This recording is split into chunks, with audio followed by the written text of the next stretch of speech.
সবচেয়ে বেশি কোরবানি যারা দিয়েছে, 1 নম্বরে সাতক্ষীরা, 2 নম্বরে গাইবান্ধা। সুযোগ আল্লাহ যখন দিয়েছে, ইন্নাল্লাহা লা ইউগায়্যিরু মা বিকাওমিন হাত্তা ইউগায়্যিরু মা বিআনফুসিহিম, ততক্ষণ পর্যন্ত আল্লাহ কোন জাতির ভাগ্য পরিবর্তন করেন না যতক্ষণ তারা নিজেদের ভাগ্য নিজেরা পরিবর্তন না করে। আল্লাহ একটু দয়া মায়া দেখি আমাদের হাতে যখন এনে দিয়েছেন, আমাদের ভাগ্যকে আমরা সুপ্রসন্ন করতে চাই। আমি এই কিছুক্ষণ আগে শহীদ বাংলার শ্রেষ্ঠ সন্তানের ভেতর অন্যতম শহীদ আবু সাইদের বাড়ি থেকে আসলাম আমার বাবার সাথে, এবং কবর জিয়ারত করে, এজন্য একটু দেরি হয়ে গেছে আসতে। কথা বন্ধ করে, এমনিতে ইশারায় কাজ করে, কথা বলা যাবে না। এই দেখা যাক না দেখা যাক, কথা বলবেন, শোনা গেলে হবে। শোনেন, খুব গুরুত্বপূর্ণ সময় আমরা পার করছি। যেহেতু কোরআনে কারিমের সূরা রদের আয়াতে আল্লাহ জানিয়েছেন যে যতক্ষণ তোমরা নিজেদেরকে না পাল্টাবে আমি আল্লাহ নিজে পাল্টিয়ে দেব না। সুতরাং আমাদের চেষ্টা করা লাগবে, আল্লাহ নিজে আমাদেরকে পাল্টিয়ে দেবে। চেষ্টা করার মালিক কে? অবশ্যই আল্লাহ। আল্লাহ চেষ্টা করবেন, আপনি কি ঘাস কাটবেন? সফলতা দেওয়ার মালিক কে বলেন তো? ওয়ালা তাহিনু ওয়ালা তাহজানু ওয়া আনতুমুল আলাউনা ইন কুনতুম মুমিনিন। কোনো চিন্তা নেই, কোনো ভয় নেই। পৃথিবীতে বিপদ যত বড় হোক, ঈমান যাদের ভেতরে আছে এদের ভয়ও নেই, চিন্তাও নেই, চিন্তার রেখাও এদের কাছে আসে না। তার বাস্তব প্রমাণ ডাক্তার শফিকুর রহমান, জ্বলন্ত দৃষ্টান্ত এই লোকটা। এত বড় বড় বিপদ আসে, শরীরের ভেতরে, চেহারার ভেতরে কোন চিন্তার লেশ পর্যন্ত আমরা পেলাম না। জেলখানায়ও দেখেছি না, কোনো চিন্তা নেই। সে বাংলায় একটা কথা বলে, ইংরেজি মিলে, নো চিন্তা ডো করতে, ওই রকম অবস্থায় আছে। এটা হয় শুধুমাত্র যাদের ঈমান পরিপূর্ণ থাকে তাদের ভেতরে। আমরা আজকের তেলাওয়াতকৃত আয়াতে তাফসীর আকারে কথাগুলো শুনবো ইনশাআল্লাহ। আমি যেটা সূরা রদ থেকে আপনাদের কাছে দিতে চাই, আল্লাহ যেহেতু জানিয়েছেন যে জাতি নিজের ভাগ্য পরিবর্তনের চেষ্টা করে না, আল্লাহ তাদেরকে পরিবর্তন করে দেয় না। সময় আসতেছে এবং আসবেও। আশা করছি বাংলাদেশের চট্টগ্রাম, সাতক্ষীরা, গাইবান্ধা, চাঁপাইনবাবগঞ্জ, ওদিকে বরগুনা, পটুয়াখালী, এই সমস্ত জেলা থেকে কোরআনে কারিমের যে খাদেম গুলো আসবে, আল্লাহ যেন তাদেরকে কামিয়াবি দান করেন আপনাদের মাধ্যমে।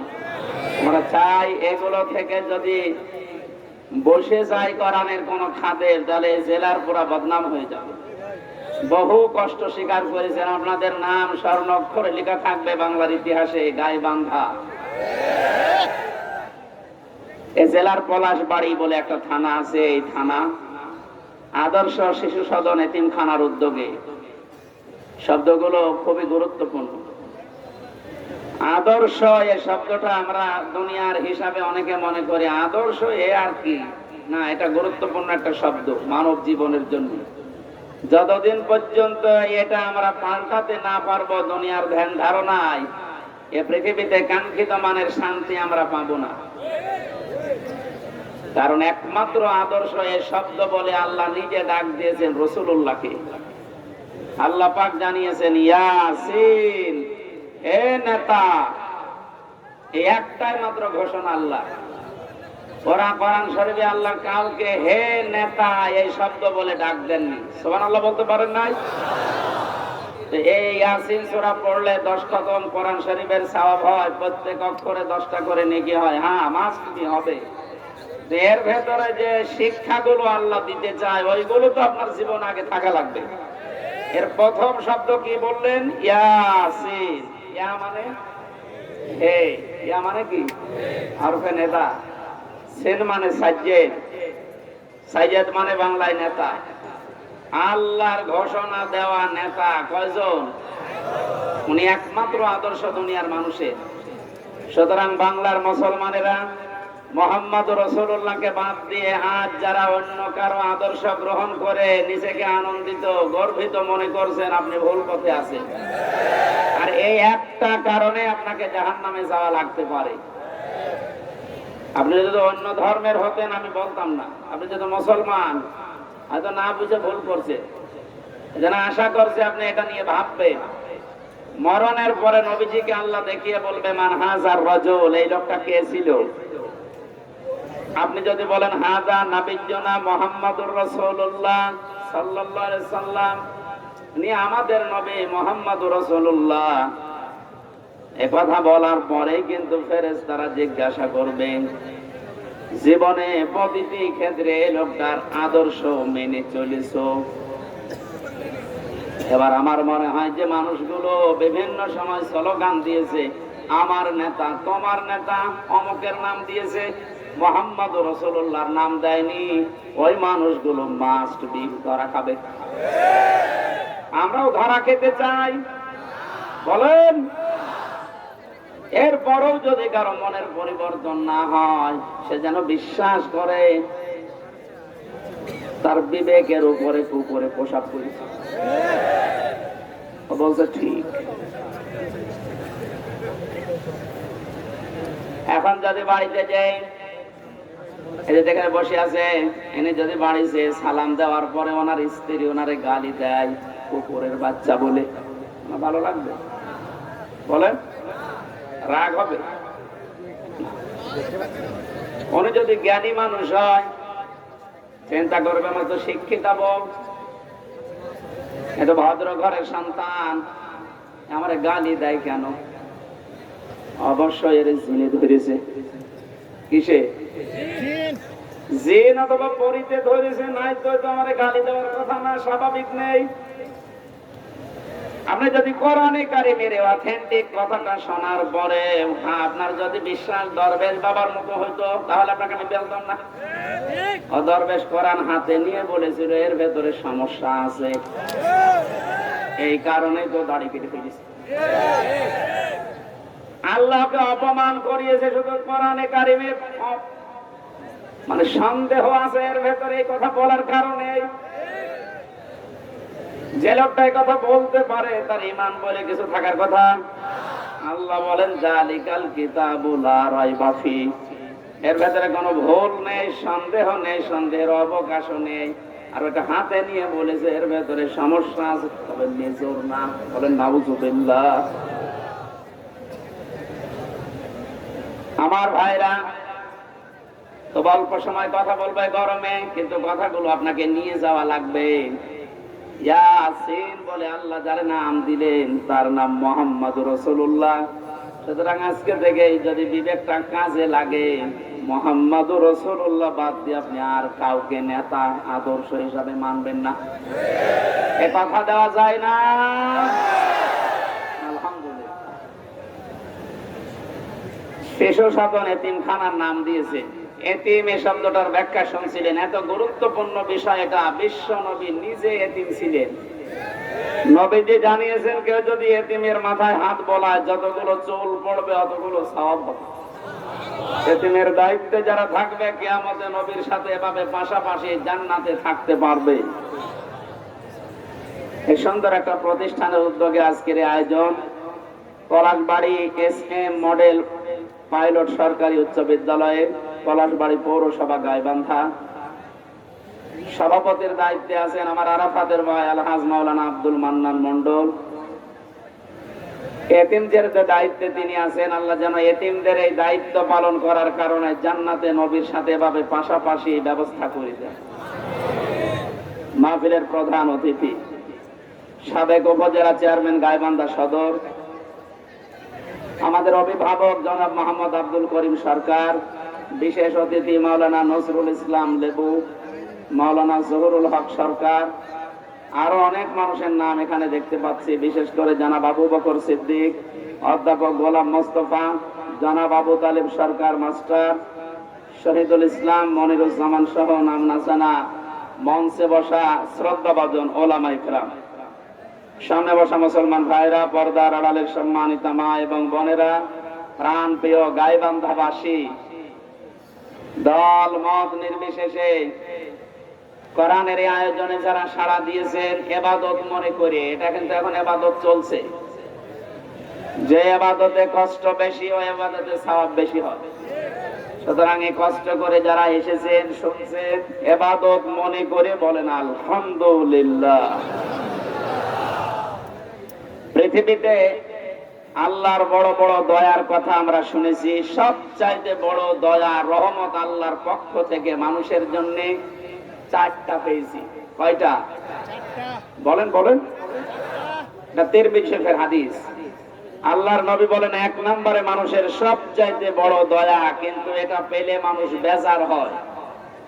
আল্লাহর দয়া রহমত, অথচ মানুষ পেলে বেজার হয়। কথাটা কেমন হয়ে গেল না?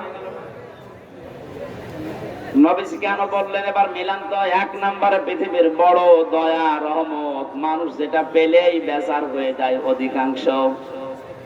তার এক নম্বরে কন্যা সন্তান। আমরা কি বেজার হব? আজ যারা জুজুর ভয় দেখাচ্ছেন বাংলাদেশে নারীদেরকে, যে ইসলামী আন্দোলন একামতে দিন যারা আছে, এরা যদি ক্ষমতায় যেতে পারে আপনাদের ঘর বন্দি করে রাখবে, এই জুজুর ভয়টা দেখানো হচ্ছে না?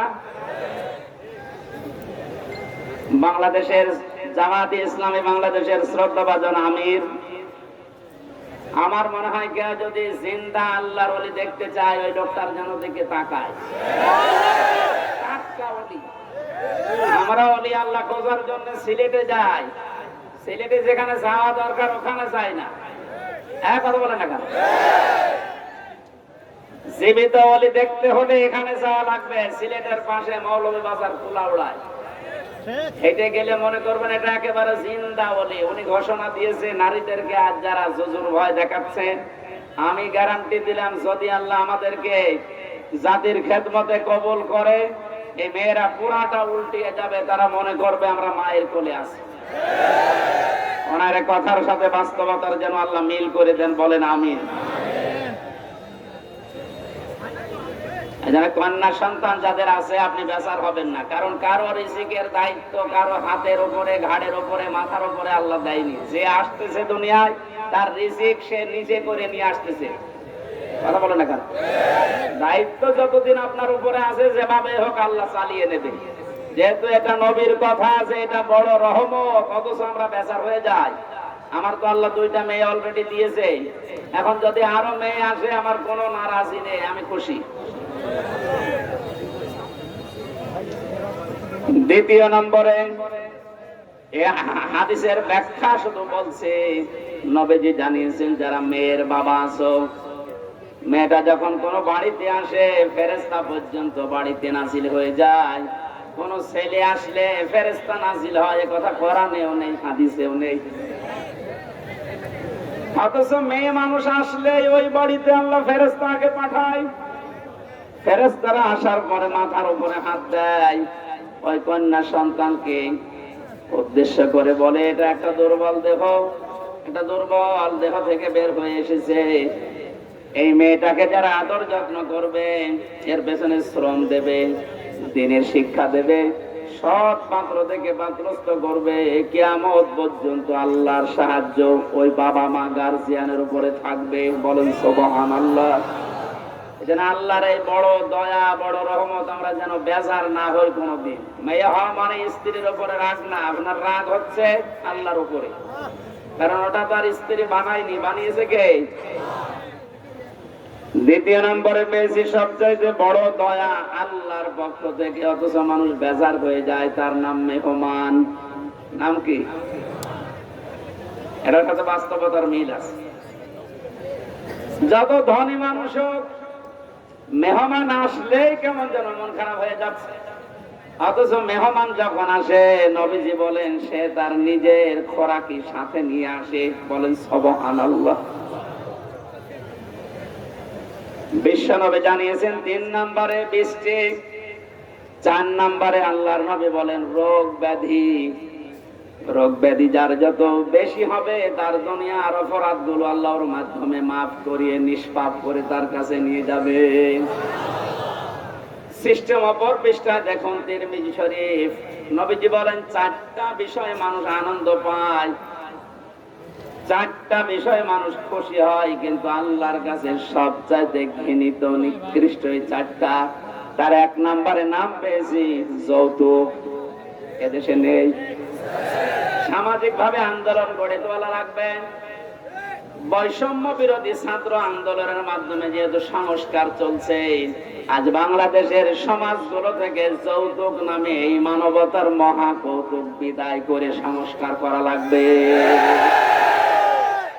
এই জন্য যতগুলো সংগঠন কাজ করছে মেয়েদের পক্ষে নাম নিয়ে, নারী পক্ষ, নারী স্বাধীনতা আন্দোলন, নারী বিপ্লব পরিষদ, নারী মুক্তি পরিষদ, এদেরকে বলছি এই 53টা বছর পার হয়ে গেল, আজ আপনারা যৌতুক মুক্ত করতে পারেননি। ইসলামের হাতে 5টা বছর তুলে দেন, যৌতুক নামে মানবতার সাথে মহা কৌতুক বাংলাদেশ থেকে মানুষ ছাটিয়ে বিদায় করবে।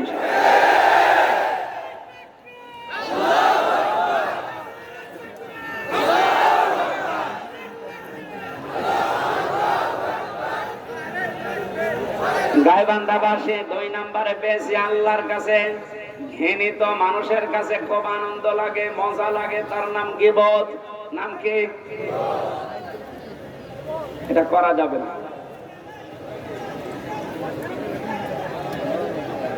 আপনারা কথা বন্ধ না করলে তো আমি কথা বলে যাবো। কথা বন্ধ করেন।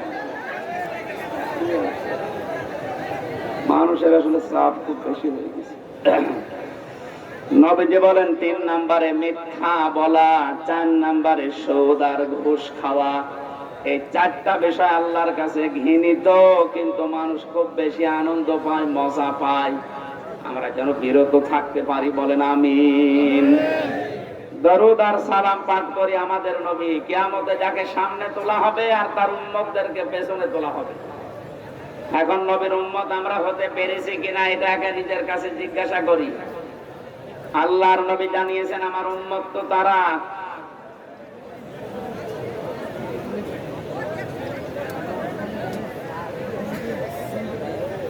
সূরা আরাফের ভেতরে 2 জায়গায় আল্লাহ আয়াতটা দিয়েছেন, উম্মতি মুহাম্মদি, যে আমি মুহাম্মদুর রাসূলুল্লাহর উম্মত। এই কথা যদি কেউ ঘোষণা দেয়, দাবি করে, সে যেন মানুষকে ন্যায় এবং ইনসাফের দিকে ডাক দেয়।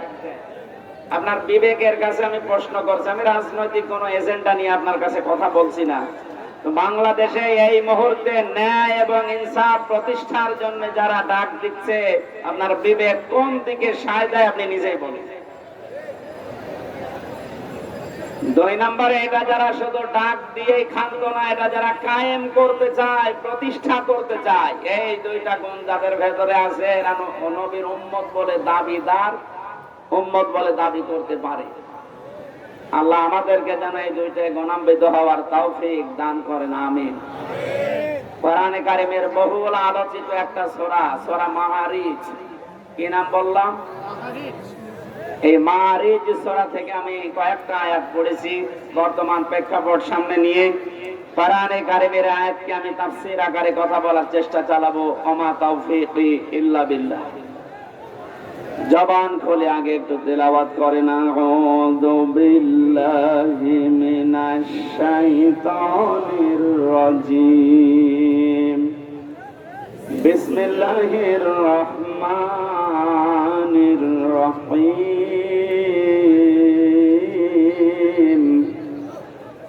ওয়ালা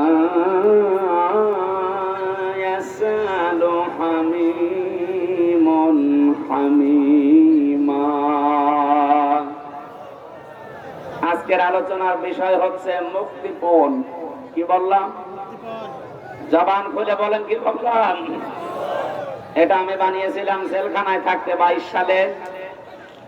বাংলাদেশের এই উত্তর অঞ্চলের ইসলামী আন্দোলন জামাতে ইসলামের শ্রদ্ধাভাজন সহকারী সেক্রেটারি জেনারেল, আপনাদের বিভাগের কৃতি সন্তান জনাব এটিএম আজহারুল ইসলাম, উনি আমাকে জেলখানায় থাকতে বলেছিল, হামজা এই বইটা পড়ো, অনেক তথ্য জাতিকে দিতে পারবা। প্রোডাক্টিভ মুসলিম। ওর ভেতর থেকে আমি একটা সাবজেক্ট বানিয়েছিলাম কোরআনে কারিমের আয়াতের সাথে, ওখানে বাংলা লেখা দেখেছিলাম এর নাম হবে মুক্তিপণ। কি বলেন তো? এই শব্দটা নিয়ে আজকে আমরা ব্যাখ্যামূলক কথা বলবো ইনশাআল্লাহ। এখনো আওয়াজ আসছে কানে? মুখই বন্ধ এইভাবে করলে তো কথা বোঝানো যায় না। আর যে মাইক নিয়েছেন, জীবনে যদি এই মাইক আমার মাহফিলে দেন, একেবারে আসার দিয়ে ভেঙে ফেলে গলাটা নিষেধ করে দেবে। এই মাইক নিয়েছেন, একটা আওয়াজ হলো।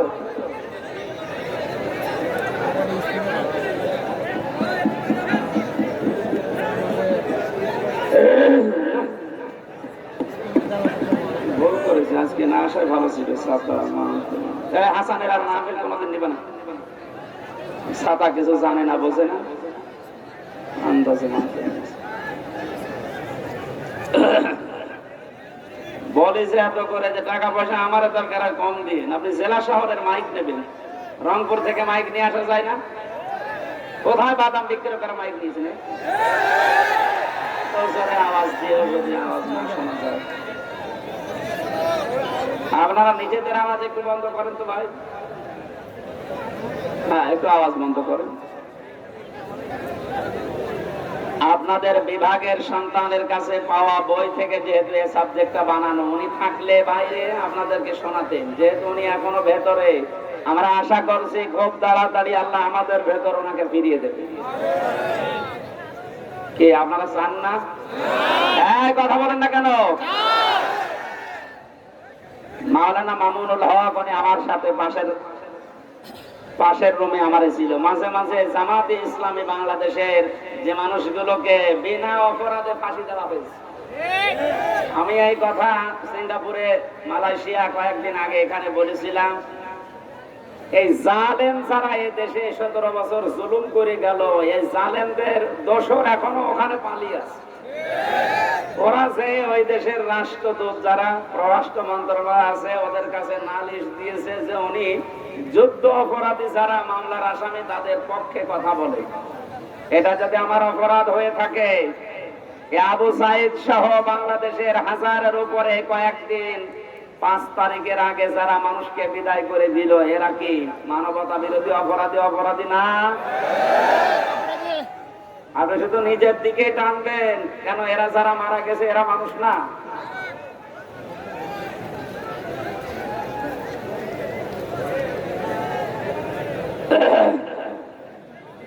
গাইবান্ধাবাসী কিয়ামতের একটা কঠিন পরিস্থিতি আল্লাহ আমাদের সামনে তুলে ধরেছেন। এরপরে আয়াতগুলো দিয়ে আরম্ভ করছেন। আল্লাহ পাক বলেন, এমন জালজালা অবস্থা আমি পয়দা করব কিয়ামতের ওই ময়দানে, বুড়ো যুবক মানুষ দৃশ্য দেখে বিদ্ধ হয়ে যাবে। ছোটাছুটি করতে থাকবে মানুষ, মেয়েদের লজ্জায় স্থান লাগবে না, সন্তান হওয়ার জন্য পেট ফেটেই বের হয়ে পড়ে যাবে। বলেন নাউজুবিল্লাহ। খামসিনা আলফা সানা মিম্মা তাউদ্দুন, মানো 1, 2, 3, 4 করে যেভাবে গণনা করে, কিয়ামতে এক একটি দিন হবে আমাদের এই গণনা হিসাবে 50,000 বছরের মতো লম্বা। আপনি আওয়াজ কি কমাচ্ছেন নাকি? হ্যাঁ, বাইরে চলে গিয়েছে আজকে, আসলে হইল না। আমাদের আগে ওখান থেকে মাহফিল নেওয়ার আগে আমি মাইক বলবো, আগে এভাবে হয়নি। আমার এখনই গলা ব্যথা করছে ভাই। এরা এখন আপনি মেরে ফেললেও হবে? বলেন তো, ওর মাস 700 কত পাওয়ার, এখানে 2000 পাওয়ার লাগবে।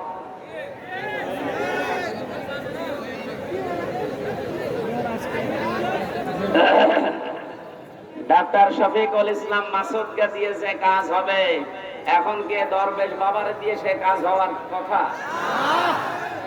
জানিয়ে এসেছে দরবেশ বাবার মতো, এখন লাগবে শফিকুল ইসলাম মাসুদের মতো। কথা বলছে না?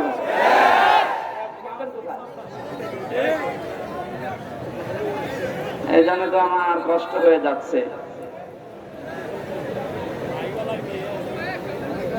এরকম একটা দৃশ্য আল্লাহ সামনে যখন নিয়ে আসবে, আল্লাহ পাক আমাদেরকে সতর্ক করছেন, কোন বন্ধু কিন্তু বন্ধুর পরিচয় পর্যন্ত দিতে রাজি হবে না। আজ বাংলাদেশে আমরা একটা বাস্তব অভিজ্ঞতা দেখতে পেলাম, বন্ধু বন্ধুর পরিচয় দেওয়া না, বন্ধু অনেককে পরিচয় করিয়ে দিয়েছে। এই যে অবৈধ আনিসুল হক পরে যখন ধরেছে, ও যদি নিজে নিজে চলে যেত, দরবেশ বেঁচে যেত। ধরা খাওয়ার পরে বলছে আমারে ওই যে ওরে নিবেন না, ওটা দরবেশ। কেন ওকে বললো আমি নৌকার মাঝি? কিসের মাঝি? ভালো করে তাকান, সালমান। তারা আশ্চর্য হয়ে গেছে যে মানুষ এত নিচে নামতে পারে। বাঁচার জন্য মানুষ এই দুনিয়ায় যদি এই করে, তাহলে বোঝা যাচ্ছে দাড়িটা এটা নবীর সুন্নত হিসাবে রাখে না, এটা ধোঁকা দিয়ে বোকা বানানোর জন্য রেখেছিল। আল্লাহ বলেন কিয়ামতের সবচাইতে বড় আপন বন্ধু যারা, এই মানুষগুলো নিজেরা নিজেদেরকে পরিচয় দেবে না। ইউবাসসারুনাহুম, যখন তাদেরকে ওকে অন্যের দৃষ্টিগোচর করা হবে, সামনাসামনি যখন মানুষকে নিয়ে আসা হবে, এই মানুষগুলো সবচাইতে বড় বেঈমানি করবে যে না আমি চিনি না।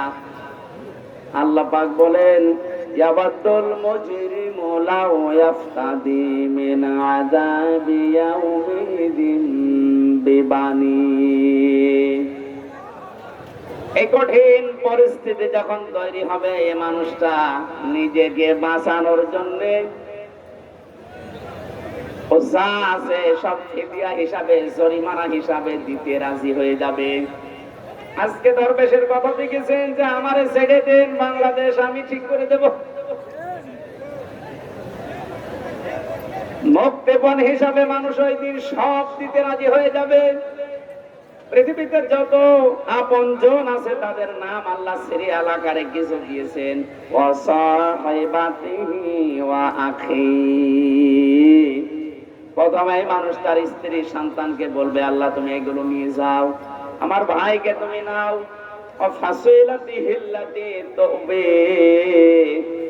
এই দুনিয়ায় যারা তাকে আশ্রয় দিত, দলীয় লোক, সামাজিক লোক, বংশের লোক, যারা তাকে আশ্রয় প্রশ্রয় দিত, এই মানুষগুলোকে বলবে আল্লাহ এগুলো দিয়ে দিলাম। বলেন নাউজুবিল্লাহ।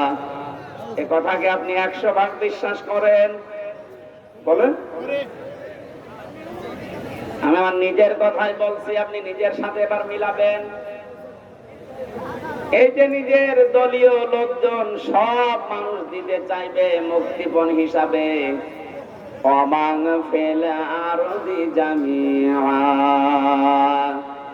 এমনকি দুনিয়ায় তার স্থাবর অস্থাবর যত সম্পদ ছিল সব আল্লাহকে বলবে আল্লাহ নিয়ে নেন। সুম্মা ইউনজি, এরপরও আমাকে আপনি না চাচ্ছেন, বাঁচান।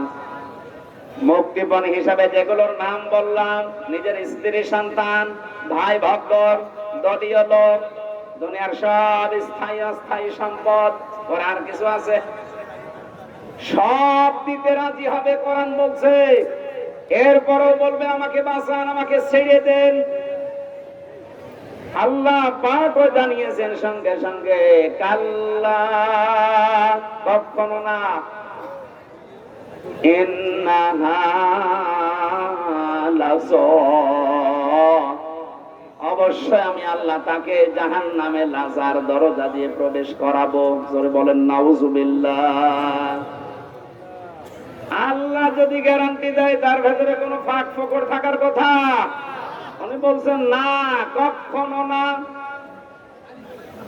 তো যেগুলো দিতে চাইনি একটাও আমি মুক্তিপণ হিসাবে নিতে রাজি না।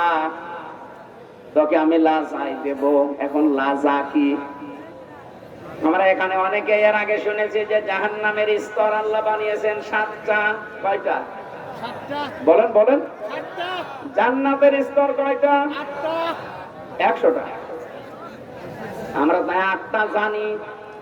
কোরআনে কারীমের ভেতরে 100টার উপরে জান্নাতের স্তর আল্লাহ সাজিয়েছেন। এর ভেতরে জাহান্নামের স্তর যেহেতু 7টা ধাপ, 7টা, এক একটা ধাপের আলাদা আলাদা নাম আছে। 3 নাম্বার যে ধাপটা তার নাম লাজ। আল্লাহ বলেন এত ভয়ঙ্কর ধাপ, নাযাআতাল লিশাওয়া। এই জায়গায় প্রবেশ করানোর সঙ্গে সঙ্গে মানুষের চামড়া খসিয়ে ফেলবে। বলেন নাউযুবিল্লাহ। এই পৃথিবীতে যত রকমের শাস্তির জায়গা আমি জীবনে যত দেখেছি, এই যে আয়না ঘরের নাম এখন শুধু শুনছি, আগেও বলতে পারতাম কিন্তু আমার বলতে দেয়নি। আমিও মাটির নিচে ছিলাম, গুম হয়েছিলেন এই যে আপনাদের এলাকার সন্তান। কত মানুষ গুম হয়েছিল এই দেশে। অনেকে বলেছে কি করেছে যে তাদের এত কিছু বলা লাগবে, গালি দেওয়া লাগবে। বাংলাদেশে যদি জালেমেরা কিচ্ছু না করে থাকে, ওদের শাস্তি দেওয়ার জন্য, বরদোয়া করার জন্য আয়না ঘরে যথেষ্ট। আর শুধু নাম শুনেছিলে যে বাস্তবতা কত নির্মম। একটা পশুর সাথেও মানুষ এত নিকৃষ্ট আচরণ করে না। আমার সাথে যে মাওলানা ছিল মুফতি ফখরুল ইসলাম, উনি বলছিলেন আমাকে নিয়ে প্রথমে আমার এই হাঁটুর ভেতর দিয়ে হাত দিয়ে হ্যান্ডকাপ দিয়ে 24 ঘন্টা বেঁধে রাখতো একটা তারের সাথে। শুধু টয়লেট করার জন্য 1.5 থেকে 2 মিনিট সময় দিত। খাওয়া দাওয়ার জন্য কয়েক মিনিট দিয়ে 24 ঘন্টা এভাবে বাঁধা। ঘুম নেই, একটু ঘুম যদি আসে গরম দিত। আপনি বলেন তো কোন বিড়াল বেঁচে রাখে মানুষ, পাখি খাঁচার ভেতরে রাখে, তারপরে তো কঠিন আচরণ করে। এরপরেও যদি জালেমরা নিজেদের জুলুমের ফিরিস্তি খুঁজে না পায় যে কি করেছি আমি যে আমার পদত্যাগ করা লাগবে, প্রকাশ্য গুলো তো বাদই দিলাম, গোপনে এইটাও যদি এখন সামনে ভালোভাবে নিয়ে আসেন, আপনি যে জালেম ছিলেন পৃথিবীতে তামাম দুনিয়া স্বীকার করবে। এই জন্য উপদেষ্টার যারা আছে তাদের একজন আছে, এই ছেলেটা জানিয়েছে বাংলাদেশের আইনা ঘর যেখানে যেখানে আছে এগুলো ধ্বংস করা লাগবে না, এগুলো রেখে দেন। মানুষ যেন দেখে বসে যে পৃথিবীর ময়দানে বাংলাদেশ নামক জায়গায় একটা জালেম ছিল। জালেমদের জন্য আপনি মায়া দেখায় অনেকে এখন বলে না কি আর করেছে। সারা দেশের 18 কোটি মানুষ যদি আপনাকে মাফ করে দেয়, আমি আমার বাস্তবতা থেকে বলছি ব্যারিস্টার আরমানের বউ আপনাকে মাফ করবে না। ইলিয়াস আলীর স্ত্রী আপনাকে মাফ করবে না, যে ধোঁকা দিয়ে তাকে বোকা বানালেন যে আমি কিছু জানি না, অথচ প্রমাণ হয়েছে ওনাকে মেরে ফেলা হয়েছে। ও গাইবান্ধাবাসী, এই কথাটা আমি ভেতর থেকে বলছি এই কারণে, কারণ জালেম ছাড়া এখনো পর্যন্ত আমরা দেখতে পাচ্ছি অনেকে জালেমের পক্ষে ছাপায় গাচ্ছে। কয়েকদিন আগে গোপালগঞ্জের এক জালেমের দোসর ও জানিয়েছে আপা ঘাবড়াবেন না, আপনি ঘাবড়ালে আমরা নরম হয়ে যাই। এখনো এই কথা বলেন, ওনার বিবেক আছে? আপনি জানেন বাস্তবতা কত নিচে নেমেছিল? এই দিককার মানুষগুলো কি, এরা কি মানুষ নাকি? ওইটা তো বলা যাচ্ছে না।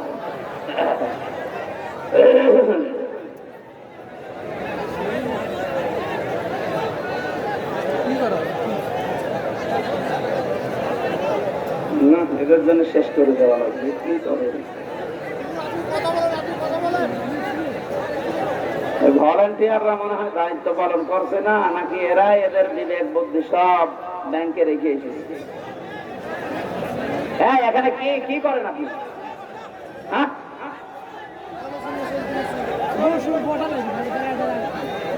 এমনিতে মাইক মনে মতো না, কোনো আওয়াজ আছে, আবার এরা মধ্যে এত ডিস্টার্ব করে।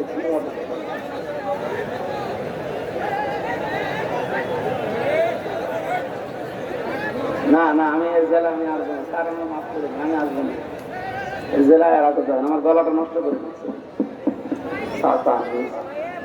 নিজেরা ডিস্টার্ব করছে, আবার মাইক ভালো না, আমি কিভাবে কি করবো? সুবহানাল্লাহ, আলহামদুলিল্লাহ, লা ইলাহা ইল্লাল্লাহ সুবহানাল্লাহ আলহামদুলিল্লাহ লা ইলাহা ইল্লাল্লাহ। সাইদ ভাইয়ের মা, মগধ ভাইয়ের মা, ইয়ামিন ভাইয়ের মা, রায়হান ভাইয়ের মা, তোমরা বড়ই ভাগ্যবতী, আনলে ধরাই দিনের জ্যোতি। সালাম জানাই তোমায় ফেরেশতা মা, সালাম জানাই তোমায় ফেরেশতা। বলেন মারহাবা। আবু সাহেবকে নিয়ে কয়েকদিন একটা ভিডিও চলছিল যে ওরা শহীদ হয়নি, নিজে গুলির সামনে বুক পেতে দিয়ে আত্মহত্যা করেছে। এই কথাটা যদি কেউ মন থেকে বলে থাকে, আহলে হাদিসের নামে নাকি একটা লোক এই কথা জানিয়েছে, এই কথাটা যে বলেছে ও যদি তওবা না করে ওর ঈমান চলে গেছে। কারণ এই যে শহীদ, এই শব্দটা গরু ছাগলের নামের আগে লাগানো হয় না। কত দামি শব্দ জানেন? মানুষ যেন শহীদের বিরুদ্ধে মুখ দিয়ে কিছু না বলে আল্লাহ মুখের উপরে নুন দিয়েছেন। ওয়ালা তাকুলু লিমান ইয়ুকতালু ফি সাবিলিল্লাহি আমওয়াত বাল আহয়াউ ওয়ালাকিন লা তাশউরুন। আল্লাহ পাক সূরা বাকারার 154 নম্বর আয়াতে জানিয়েছেন, মুখ দিয়ে কোনদিন এই কথা বলবে না যে আবু সাইদ এমনি মারা গেছে, না ও শহীদ হয়েছে, ও মরে গেছে, জীবনও বলবি না, ও জিন্দা। বাল আহয়াউন, শুধু জিন্দা না। আল্লাহ পাক বলেন মানুষের মুখ দিয়ে বলার পরে যেহেতু ধারণার একটা জগৎ আছে, মনের একটা জগৎ আছে, ধারণা করতে পারে মানুষ যে মনে হয় মরে গেছে। আল্লাহ ধারণার উপরও নোটিশ দিয়েছেন, ওয়ালা তাহসাবান্নাল্লাযীনা কুতিলু ফি সাবিলিল্লাহি আমওয়াতা বাল আহয়াউন ইনদা রাব্বিহিম ইরসাকুন। আমি তো বাস্তব কথা বলছি, ভালোভাবে খেয়াল করেন। সূরা আলে ইমরানের 169 নম্বর আয়াতে আছে, আল্লাহ পাক বলেন পৃথিবীর মানুষেরা ধারণাও করবে না, মুখ দিয়ে তো কোনোদিন বলবেই না, ধারণাও করবে না যে শহীদরা মরে গেছে। ওরা তো জীবিত এবং আমি আল্লাহর কাছে ওরা খাবার খাচ্ছে। খাবার খেলে মানুষের শরীরে রক্ত গোশত তৈরি হয় না, হয় না? বলেন না কেন? এটার প্রমাণ গায়েবান্দার সাব্বির নাকি জানো সাকিব, কবরে দেওয়ার 1 মাস পর যার শরীরে রক্ত পাওয়া যায়, বলেন তো সে যদি খাবার না খাবে শরীরে রক্ত পেল কোথায়? নবীজির চাচা হযরতে হামজা রাদিয়াল্লাহু তাআলা আনহু, উনি যখন শহীদ হন তাকে 70 টুকরা করেছিল কাফেররা। এত রাগ ছিল তার উপরে, তার লজ্জা স্থান পর্যন্ত কেটে 3 টুকরা করেছে। যুদ্ধ শেষ হয়ে যাওয়ার পরে নবীজি বললেন, নিয়ে আসো লাশের টুকরাগুলো। বিভিন্ন জায়গায় তারা ছড়িয়ে ছিটিয়ে দিয়েছে, সব এক জায়গায় করে আল্লাহর নবী নিজের পাগড়ি মোবারক দিয়ে ঢেকে দিলেন লাশটা। মাথা থেকে হাঁটু পর্যন্ত ঢাকা হয়েছিল, বাকি হাঁটু থেকে পা পর্যন্ত বেরিয়ে যায়। নবীজি নিজেই লতা পাতা পাহাড় থেকে নিয়ে এসে ওই জায়গাগুলো ঢেকে কবরের ভেতরে দিয়ে বললেন, মাবুদ, আমার চাচা হামজার উপরে আমি এখন পর্যন্ত রাজি আছি, তোমাকে বলছি দয়া করে তুমি আমার চাচা হামজার উপরে রাজি হয়ে যাও। গাইবান্দাবাসী, নবীজি যদি কবরের পাশে দাঁড়িয়ে চাচার পক্ষে কথা বলতে পারে, আল্লাহ নারাজ হয়ে যাবে? বলেন। মদিনাতে একবার ঢল হয়েছিল 30 বছর পর, বিশাল আকারে ঢল। এ ঢলে হযরতে হামজার কবর ভেঙে স্রোতের মতো রক্ত আসছিল।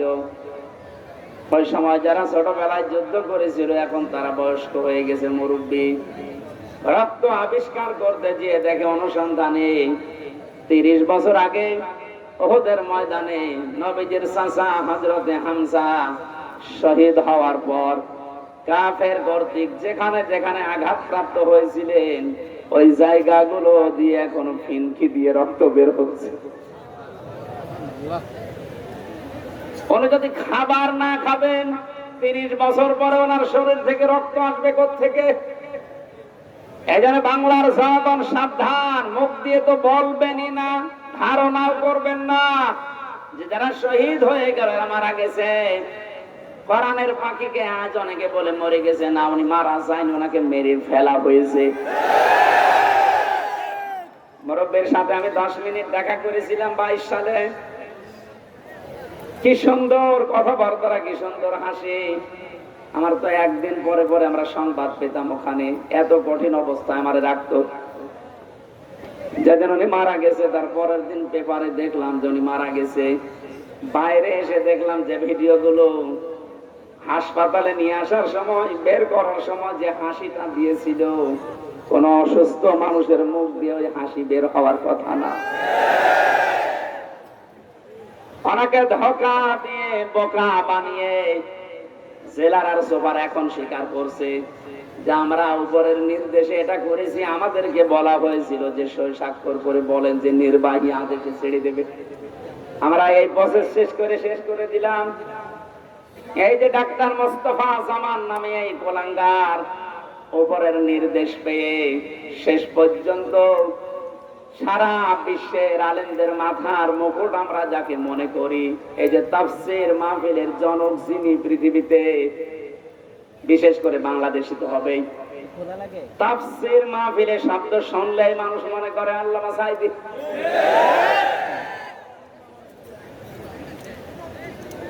কি ছলা কলা করে ষড়যন্ত্র করে তাকে ইনজেকশনের মাধ্যমে দুনিয়া থেকে বিদায় করে মানুষকে দেখিয়েছে, বিশ্ববাসীকে জানিয়েছে উনি এমনিতে মারা গেছে।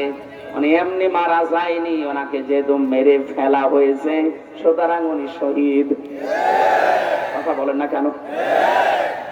আজকে বিমানে আসার সময়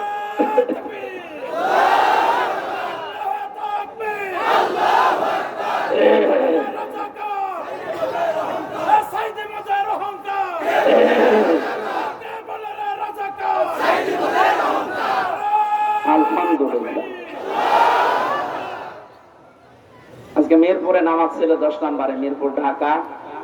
নামাজ শেষ করে প্লেনে ওঠার পরে আমার পাশে যে লোকটা বসে আছে উনি আমারে বলছিল, হুজুর আমরা আপনার দলের লোক না, কিন্তু আমরা জানি আপনাদের আলেম কুলের শিরোমণি। লোকটা দেখলাম আল্লাহ রাসূল বিশ্বাস করে না, কথাবার্তা রাজা বুঝলাম।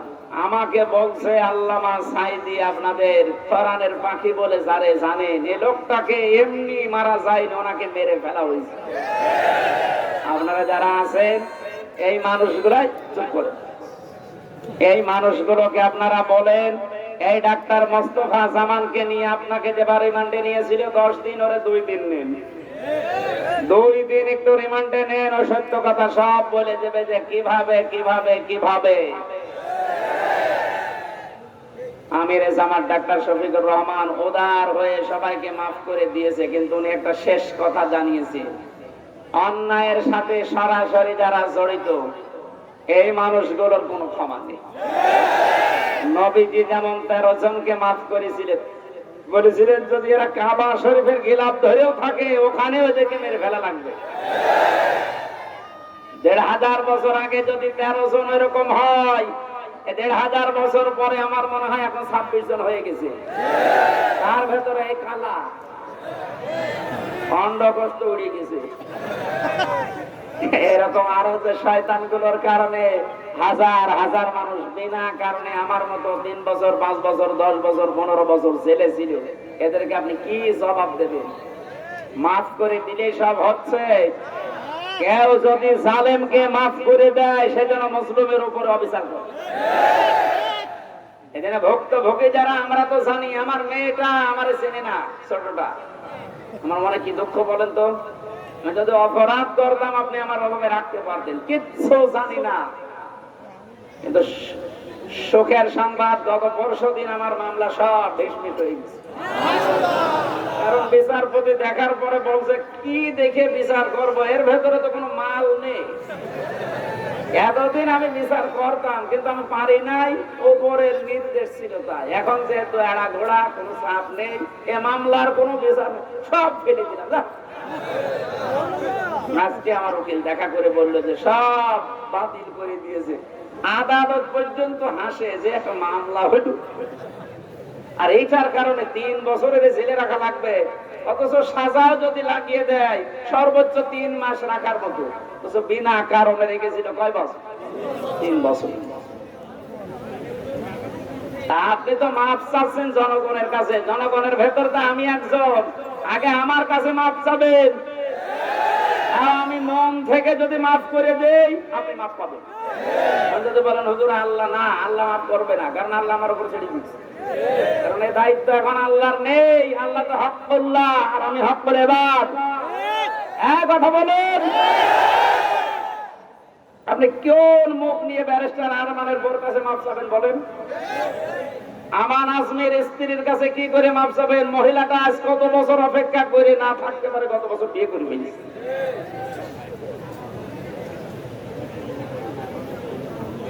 শয়তান পর্যন্ত আমার মনে হয় কান্নাকাটি করেছিল, কিন্তু জালেমদের মনের ভেতরে একটু দয়া আসে না। এত বড় কঠিন হয় মানুষ, একটু জানিয়ে দিতে পারতেন আপনি গোপনেও যে আপনার স্বামী বেঁচে আছে, আপনি ধৈর্য ধরেন, বের হবে। আপনি মেরে না ফেলে বাঁচিয়ে রাখলেন, আর আমরা জানি যে উনি নেই।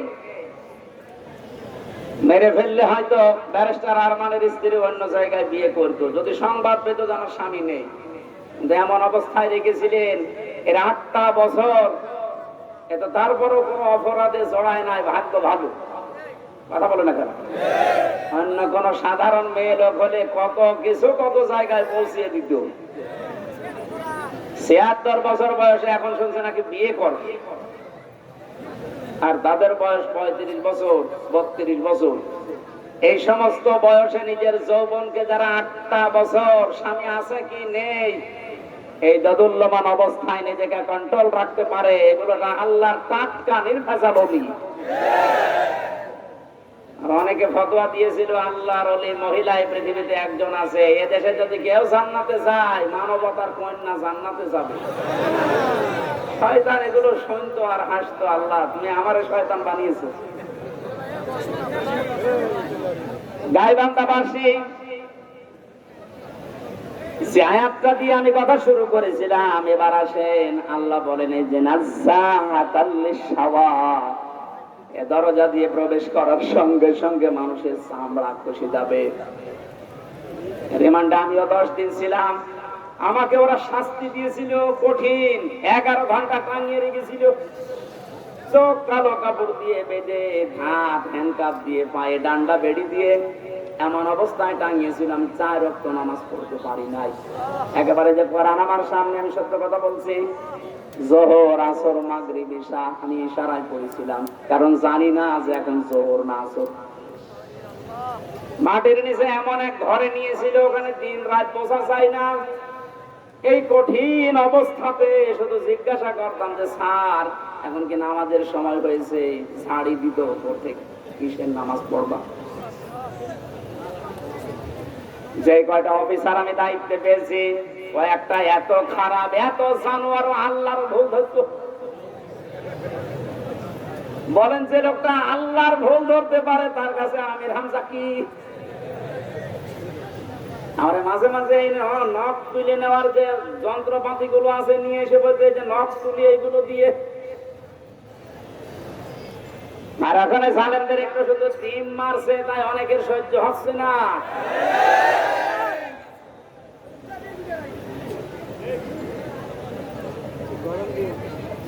এত বড় কঠিন শাস্তির ভেতরে কেউ 8 বছর 10 বছর, আমি তো কান্নার আওয়াজ শুনতাম মাঝে মাঝে 7 তলা থেকে।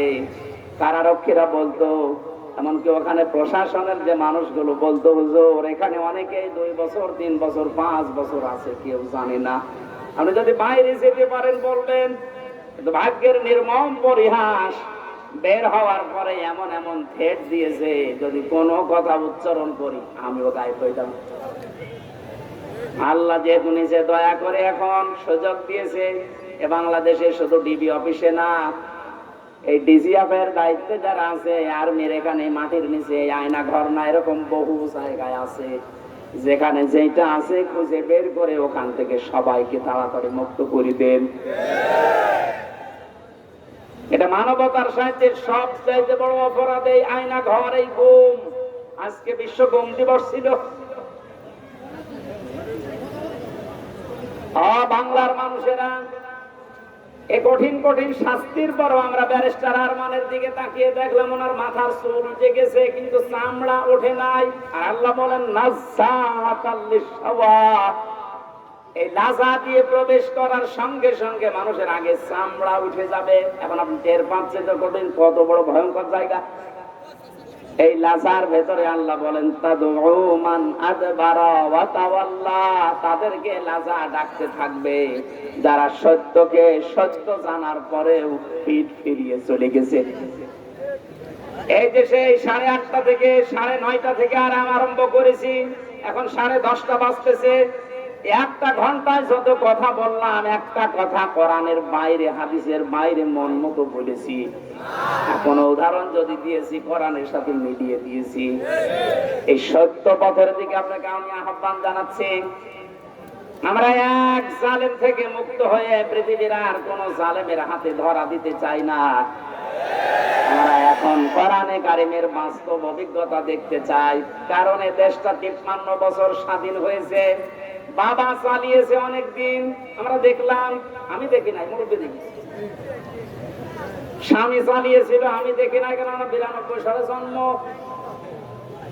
মুরব্বীরা দেখেছে। চাচা চালিয়েছিল, আমি দেখেছি না, কানে জানি না, শুনেছি। কথা বলছে না। বগুড়টা তো দেখলাম, ভাবিটা দেখেছি। সবাই তো সবার মতো চালিয়েছে।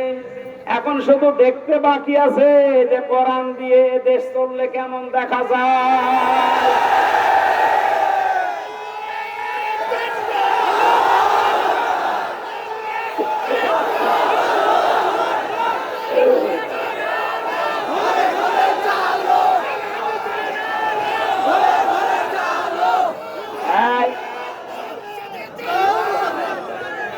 আজকে কে যেন ফতোয়া দিয়েছে যে নারায়েত তাকবীর এই শব্দটা বলা শিরক। কারণ নারায়েত মানে নারুন থেকে এসেছে, এটা পাগল।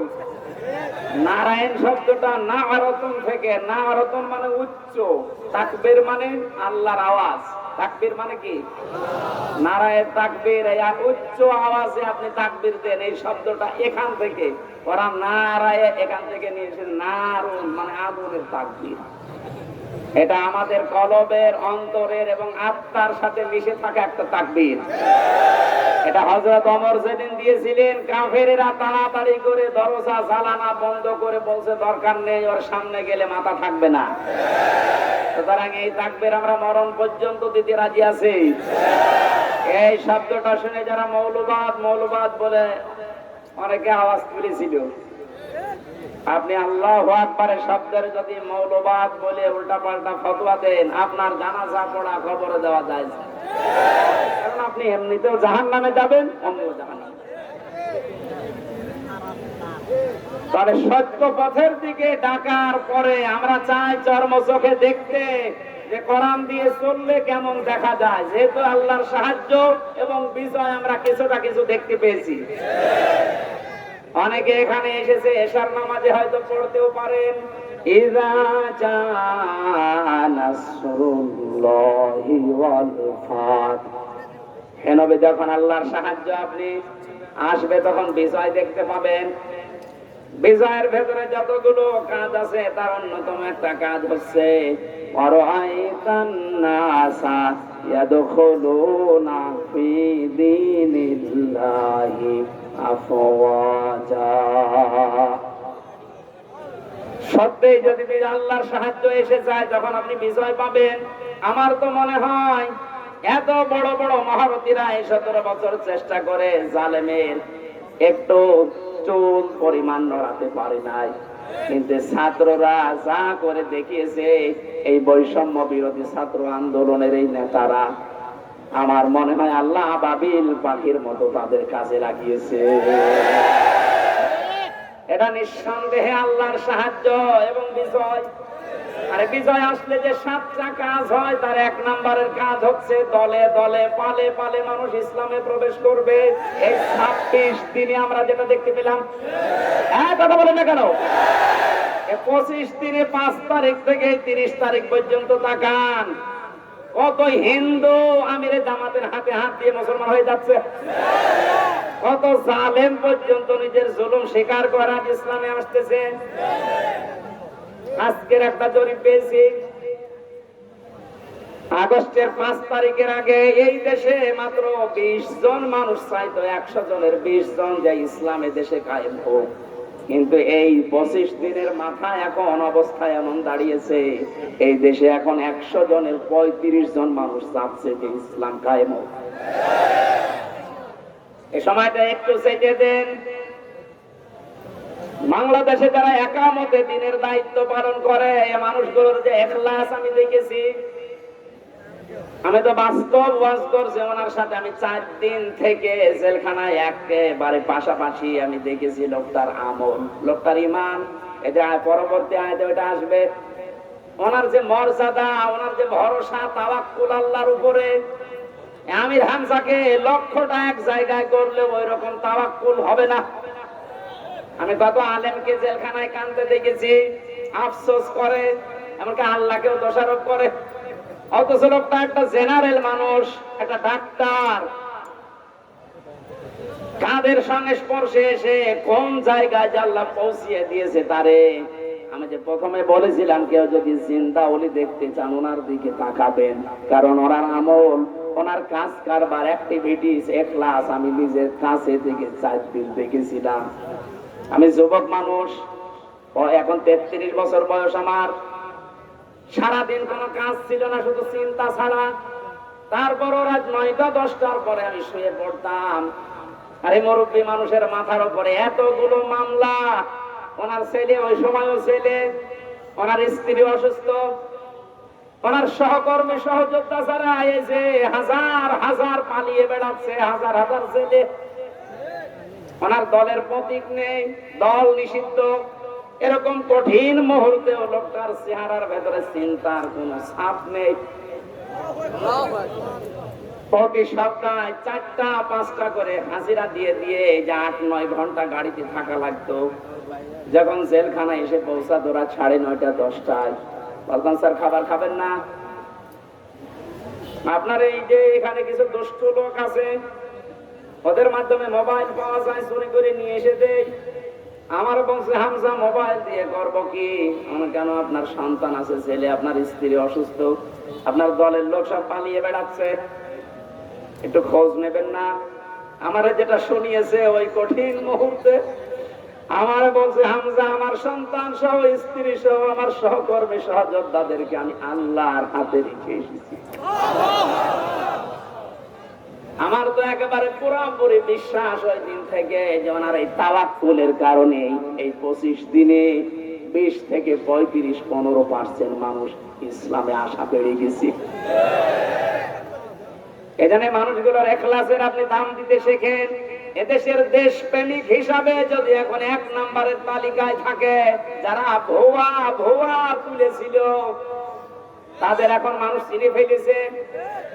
বাংলাদেশের একজন প্রথিতযশা আলেমে দ্বীন মুফতি কাজী ইব্রাহিম বাইরের দেশ থেকে ঘোষণা দিয়েছে, মানে কিন্তু পাগল ছাগল না, 10 জন আলেম যদি এই দেশে থাকে তিনি একজন। ঘোষণা দিয়েছে এই বাংলাদেশে যদি কেউ দেশপ্রেমিক বলে দাবি করে সেটা 1 নম্বরে জামাত আর শিবিরেরা। বাকিগুলো যারা এগুলো করতেছে, এই কথা শোনে না, বাকি যারা এগুলো তোলে অধিকাংশ গুলোই মিথ্যাবাদী। দেশপ্রেমের ধোয়া তুলছে যে আমি দেশপ্রেমিক, অথচ শরীরের ভেতরে দেশপ্রেমের কোন চিহ্ন নেই। পায়ে যে জুতা দিয়ে আছে বিদেশি জুতা, গায়ে যে শার্ট দিয়েছে বিদেশি শার্ট, হ্যাঁ কথা বলে না, এমনকি মাথা চুলেন কাটিং তাও বিদেশি, বিরাজ করে এসেছিল বিদেশি, এমনকি বিয়ে করেছে তাও বিদেশি। কি বলছে দেশ শয়তান এগুলো দেখে হাসতো, এখন মনে হয় শয়তানের হাসি একটু বন্ধ হয়েছে।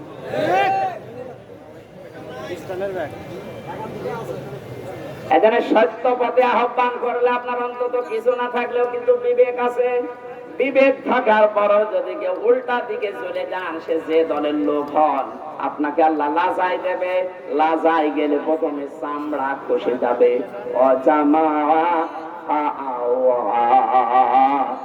আল্লাহ পাক বলেন, 2 নম্বরে দুনিয়ায় যারা মাল সম্পদ জমা করে আর মনে করে এটা স্থায়ী ভাবে থাকবে, এটা আজকে অনেকেই 17 বছর মনে করেছিল।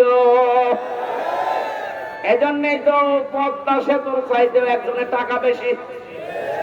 এই দরবেশের টাকার পরিমাণ দেখেছেন, শুধু ঋণ ছিল 36,000 কোটি টাকা। পদ্মা সেতু বানাতে 2 নাম্বারই করে উঠে গেছে মাত্র 32,000 কোটি। তার মানে ওর টাকা দিয়ে আরেকটা বানানো যাবে। এ আয়াতের সাথে 100 ভাগ মিলে গেছে। ওরা মাল সম্পদ জমা করে আর মনে করে এটা স্থায়ী ভাবে আমার কাছে থাকবে, এ আর হাত ছাড়া হবে না। আল্লাহ এমন ভাবে ধরেছেন, চোখ বন্ধ করার সময় দেয়নি। এই কথাগুলো বলতে বলতে আল্লাহ মানুষের কিছু আচরণ এবার তুলে ধরবেন। এবার আমি সহ যারা বসে আছি প্রত্যেকে আল্লাহর আয়াতের সাথে মিলান। ইন্নাল ইনসানা খুলিকা হালুআ। অবশ্যই আমি আল্লাহ মানুষকে বানিয়েছি অস্থির চিত্ত রূপে। সব সময় মানুষ শুধু ব্যস্ত ব্যস্ত ব্যস্ত। 2 নম্বরে ইদা মাসাহু শাররু জাযুআ। যখন তাকে কোনো অকল্যাণ স্পর্শ করে তখন হাই হতাশ করে, তখন একেবারে পাগলের মতো হয়ে যায়। ওয়াইদা মাসাহুল খায়রু মানুআ। যখন তাকে কোনো কল্যাণ ভালো কিছু পায় তখন ওই লোকটা কৃপণ হয়ে যায়। মানুষের কিছু চরিত্র বর্ণনা করছিলেন আল্লাহ।